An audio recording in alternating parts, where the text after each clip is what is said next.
Krishna river పరిరక్షణ joint action కమిటీగా అపాలిటికల్గా we will work for Krishna బేసిన్లో ఉన్న ప్రతి పౌరుని గురించి, రైతులు కావచ్చు, అక్కడ ఉన్న కార్మికులు కావచ్చు, అక్కడ ఉన్న తాగునీరు కోసము కష్టపడే ప్రతి కుటుంబం గురించి అయినా, రైతాంగం మీద ఆధారపడిన ప్రతి కూలి రైతు అయినా, లేకుంటే మన ఇది కౌలు రైతులైనా, మరియు ల్యాండ్ లార్డ్స్ వాళ్ళు.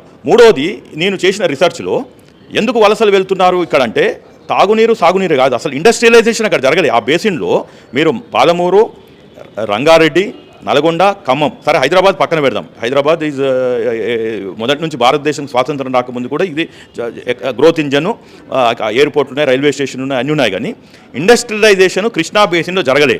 మేము ఈ ప్రభుత్వానికి కూడా చెప్పేది ఏంటంటే, మీరు పెద్ద ఇండస్ట్రీలు తీసుకురండి, అంటే పొల్యూటింగ్ కాకుండా గ్రీన్ ఇండస్ట్రీస్ అంటాము, అగ్రో బేస్డ్ ఇండస్ట్రీస్. దానివల్ల ఏమైందంటే ఎక్కడ ఉపాధి అక్కడనే దొరుకుతుంది, ఎక్కడ ఉన్న అగ్రో బేస్డ్ ఉన్న మన ఫుడ్ ప్రాసెసింగ్ బేస్డ్ ఉన్నాయి అక్కడనే తయారవుతాయి.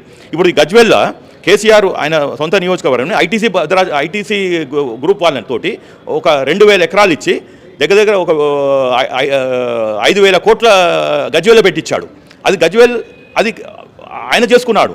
దానివల్ల మాకు ఏమొచ్చింది అంటే, ఇప్పుడు ఇవాళ ఏదైతే జరుగుతుందో తెలంగాణలో ఈ నీళ్ళ దోపిడీ, సరే మేము ఆంధ్ర వాళ్ళని విమర్శిస్తాము, ఆంధ్ర ప్రభుత్వం మీద కొట్లాడతాము, కర్ణాటక మీద కొట్లాడతాం, కానీ గత పాలకులు చేసిన ఈ ఇంజస్టిస్, ఇంబ్యాలెన్సెస్, ఈ డిస్క్రిమినేషన్ తెలంగాణలో గత బీఆర్ఎస్ చేసిన పాపమే ఈరోజు మాకు ఈ కృష్ణా బేసిన్కి శాపమైందని అనుకుంటున్నాము.